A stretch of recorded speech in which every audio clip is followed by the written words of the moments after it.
What's up everybody? Welcome back to my YouTube channel. My name is Elizabeth Davis if you're new here. I make a lot of lifestyle vlogs and fashion videos, so if that is your vibe, then definitely subscribe.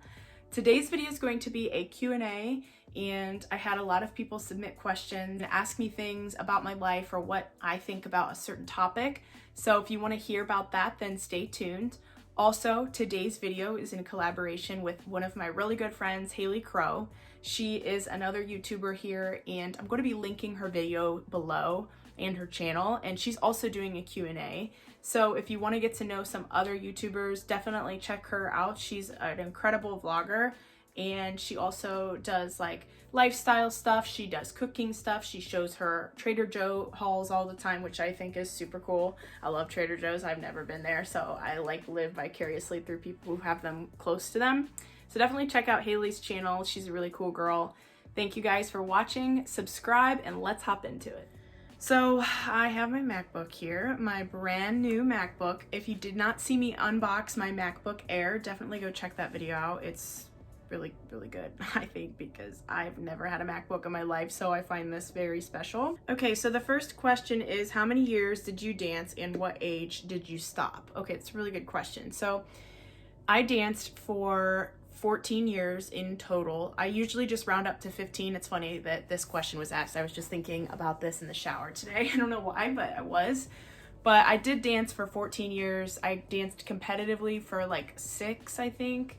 And I stopped dancing when I was 21. I was almost 22, I think. So it was quite a transitional age for me. I feel like everybody kind of hits that because I feel like most women, like, you know, are done with school around that age, and like maybe they retire from sports and they go from being a collegiate athlete and having been an athlete their whole life to nothing. So that was like pretty similar to me, except for I just didn't go to college. But when I stopped, it was because I suffered from severe pain in my body all the time, and I didn't want to cause any serious permanent damage that I already had, so I decided to retire. Did you ever consider coaching dance? Yes, I did consider coaching it. I have never really ruled it out. I could definitely go and coach for some people that I know would love to have me. I have chosen not to for a various amount of reasons. The first one being I just physically couldn't do it at this point in time.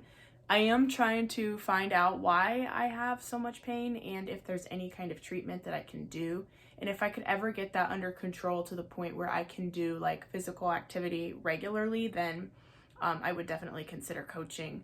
I also wasn't like super obsessed with it when I did it, but also I was a lot younger, and I think the first and really only time I ever taught was to a bunch of like, it was like a dance camp that was basically like a trial and error for like little kids, and that probably isn't really what all of coaching would be like. That's probably only a small percentage, but it made me feel like I just wouldn't like coaching because I didn't really have much fun doing it, but also I was kind of forced to do it, so it's like, I don't know. I feel like I didn't really get a fair gauge of what it would be like to coach, but I have thought about it. I just, at this point in time, don't see myself doing it. Have you been at your job since after high school, or what was your life during your adult journey? Or what has your life looked like during your adult journey? Okay, wow, those are all really good questions. So I started my job in 2019. I work for the court system, and I did not start right out of high school. I did submit my resume when I was like 19 or 20, but I was so young that it didn't really pan out. I could have like gone for like an internship or something, but that time I was still dancing, so it just wasn't something that was really like feasible, I guess. So when I stopped dancing, so I worked a part-time job at a minimum wage place for like 3 years when I was dancing, and then when I retired, I stayed there for a little bit, but then I became a server, and I worked at Bonefish Grill for like 7 or 8 months, and then I got another job serving at a like higher end restaurant in my town. It's like a family-owned business, and it was like casual fine dining, so you know, people with like a little bit more money than probably your average restaurant came in and spent a lot of money, and I made really good tips there. I wouldn't say it was like my most favorite job. It was very physical, but you know, the money was really good, and I'd probably still be doing it. I'd definitely still be serving. I don't know if I'd be there, but I'd definitely still be serving if I wasn't at my job now. However, my boss that I have now asked me if I would want to submit my resume. This was probably in the winter of 2019, and she said they were going to be having a position opening up, and so I was like, well, you know, I'll give it a try, see what happens. And I went in for an interview, and honestly, the interview went so well, and I just knew that the job was going to be mine, and I knew it was where I was supposed to be. I just like felt it in my heart that it was where God wanted me, and that's kind of my adult journey. And now I'm here, and it's been almost 2 years, and I can't believe it. I mean, honest to God, the fastest 2 years of my life, really and truly. And oh my gosh, I've learned so much. I've seen so many different walks of life and met so many people, and even more than I did when I served, which I didn't think was possible. But I definitely can say that I really do like my job. It's very, very interesting. There's so much to learn and see, and I have so much more to learn and see, so I know that I'll be there for a long time. Someone asked if HelloFresh is worth the price. So I've done HelloFresh in a few vlogs. I ordered, I think I've gotten 3 boxes from HelloFresh, and honestly, I find it to be really expensive, and I don't think it makes cooking any more convenient, and it makes me like it even less. So honestly, this is me personally. I'm not a big fan of HelloFresh. I think that the idea is really cool. I think their food tastes amazing. The recipes are like seriously delicious, but as far as preparation and price, I don't think that it's worth it. But that's me. You know, everyone's different. I would still suggest trying it and see if it's for you. They give you a big discount on your first order anyway, and you can cancel it. It's really easy to cancel. It's really easy to start it back up. So those are some good things about HelloFresh. But for me, I would rather go to the grocery store, and especially now that you can do like Instacart, I'd rather just order everything and have it delivered to my house and then make my own recipes. And I felt so rushed to make them before the products went bad. So I don't know. I mean, there's pros and cons. I just don't find that the pros outweigh the cons for this one. If a girl posts her reference links, do you think she is greedy?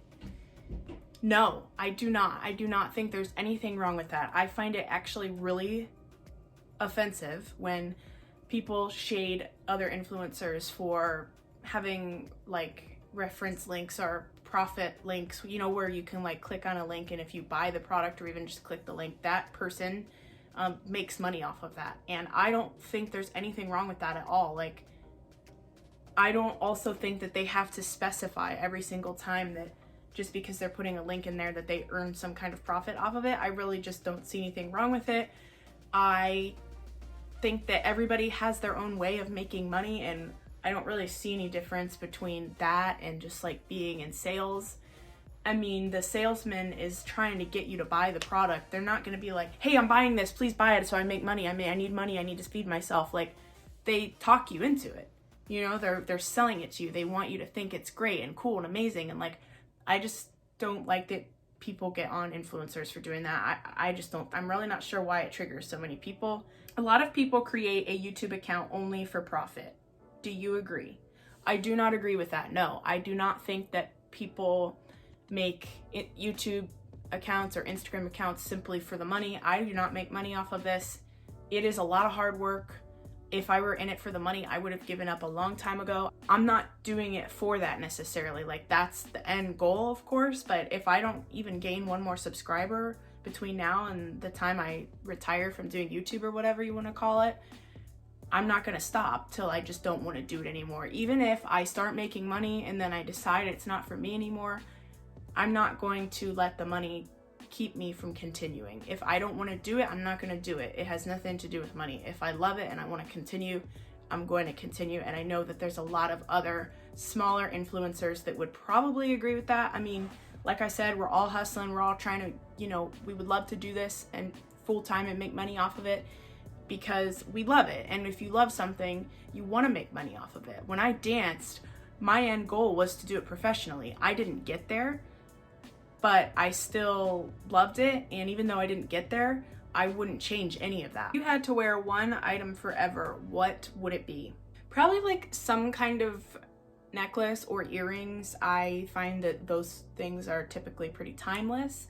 If I like couldn't take it off ever again, I mean, I'd still be able to really express myself with other types of clothes and other jewelry to, you know, piece together with it. So probably like a pair of earrings, just like gold studs or something. What is the best and worst advice you've ever received? I'm sorry, my head hurts. I know there's gonna be a glare, but these really help me. The best advice I've ever received was, I was standing in church one time and I was talking to this really toxic guy, like so toxic that my hair fell out and I lost like 20 pounds. Okay, so very toxic guy. And I was in love. I knew he was wrong for me though, but I was like so in love and I could not like get away from him. And he was super narcissistic and would play on my emotions and like try to get me to like come back to him if I would try to walk away. And he would just like constantly position himself so that I would see him and like run into him out in public. It was really crazy. That's another story time I could do. I could just simply call it what it's like to be in love with a narcissist. And I could just show you guys a couple pictures and from that time and you would totally just understand it. But anyway, so I'm standing there and I'm in the midst of all of that, and I think something had even happened that day that he hurt me, and I was like pretty much he ghosted me, and without, again, it was like one of those situations where there was no rhyme or reason, and he just like stopped talking to me one day. And I'm standing there in church, like worship was going on, I was really sad, and this lady who didn't know anything about it, I didn't tell anyone I went to church with about it, and I just didn't want anyone to judge him, and so I didn't tell like pretty much anyone at church. I don't think I even really told very many of my friends like how bad it really was, and nobody at church even knew that I was talking to him. So the fact that this lady, this woman, amazing woman, she comes up to me and she said, "How are you, Elizabeth?" And I said, "I'm good," you know, and I always put on my smiling face, like I was good. I mean, it's not like I wasn't good, but I had a good life still. It's not like I was like homeless or nobody in my family had died or anything. I wasn't sick. I just was emotionally in turmoil, I just was living in emotional turmoil, but I wasn't like living like a really bad life or anything. And she walks up to me and she says, how are you? I say, "I'm good." She's like, "Are you?" And I said, "Yeah, I'm good." And she's like, "Okay." She's like, "That's good." She's like, "But I want to tell you something." I'm like, "What is it?" And she's like, "You are so beautiful. You are so young, so successful." She goes, "And you need to wait on the right man. God has a man for you and you need to wait on him." And I was like, I looked at her and my jaw dropped to the floor. I was so shocked that she gave me that advice. I needed it so bad. I needed it so bad. And it's like that verse in Proverbs that says, "Anxiety weighs down the heart, but a kind word cheers it up." Proverbs 12:25. So she like summed up that verse, and she was the epitome of that verse for me that night. And it's also really hard to shock me, and it's hard to catch me off guard, and she did that in that moment.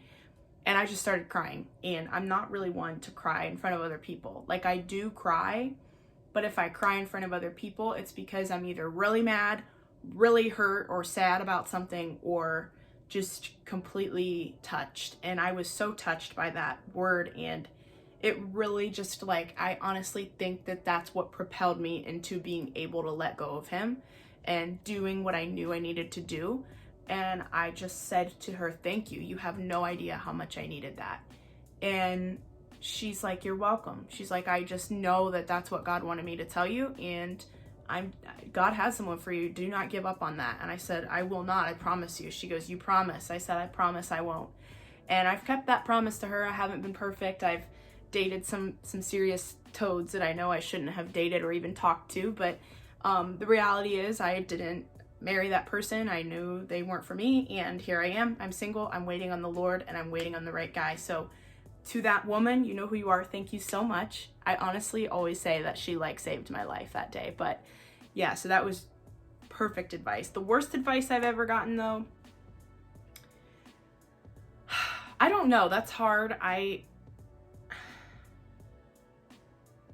The thing is about the worst of like bad advice, when I get bad advice, I usually know it's bad advice, so I kind of just like take it with a grain of salt. To have someone say something to me that, I don't know, I guess it could be considered advice. I want to say this because I don't want to offend the person if they watch this video. Let's say I was kind of younger, I was like in transition from dance to like life without dance, and I'd never experienced that. I was a dancer my whole life and I didn't really know life without it. And someone told me that I needed to work on adding more layers to myself, which is not something that you need to hear when you're in transition like that. And it made sense, and it wasn't like wrong. Like, this person wasn't wrong for saying that. Like, I probably did need to gain some life experience and experience different things since I hadn't been dancing anymore, but they didn't mean it like that. They meant it that I wasn't good enough, basically. At least that's how I took it, and that's how I felt. So I would say that that kind of stuff, like kind of kicking you when you're down, you know, but they don't mean to do that, but that's like what they're doing, you know? So with that advice, I didn't really take it to heart, but it did like make me think, like, is there something wrong with me, you know? What do you believe is most important for happiness in life? Faith in Jesus Christ. Honestly, I don't even know if that's something that I need to elaborate on. That is, to me, you know, that's the best way to have true happiness, because God created us and God has a plan for us, and the best way to experience happiness is to walk in the plan that He has for you. Are you usually early or late? I'm usually early. You know, I'm pretty disorganized in a lot of ways, but I'm very punctual. That's not something that I am disorganized with. But when people are late, it's not like a pet peeve of mine or anything. I just get, usually when I have to be somewhere, I get like excited or like anxious to get there, and I don't like being late. I mean, if I am late, it's like it happens, but you know, I don't know. I just get excited to go places and do things, so I'm always early. What is your dream car? A G-Wagon. Mercedes G-Wagon, all the way. What movie title best describes your life? Aladdin. Just because I love Princess Jasmine. I love Princess Jasmine. She's my favorite Disney princess. And I really need to see the new one. I haven't seen it yet. Maybe I'll order that on Amazon tonight and watch it. That's a good idea. Well, everybody, I hope you enjoyed this Q&A. This was a lot of different types of questions, a lot of really deep questions that I'm really glad I got to answer. If you submitted a question, thank you so much for submitting one and for participating. I love to do Q&As. I think they're so fun. I love to put myself in a position where people can get to know me better, and it promotes conversation. So, you know, people will comment like, hey, I love this or that, or I agree or I disagree, and you know, I get to talk with you guys about why I think what I think and why you think what you think. So it just helps us get to know one another better, and I love that. So if you have any more questions, leave them in the comments below. I'd love to answer them through a comment, or maybe save it for a future Q&A. If you want to talk about anything, my DM is always open. My Instagram handle is @ElizabethDavisXO, and it's always linked in the description. You can follow me on there. Help me get to 5K by the end of 2021. That's like one of my biggest goals, and I'm really not that far off. I'm almost halfway there. So thank you guys for watching. I hope you will subscribe if you're new, and I will see you in the next video. Adios.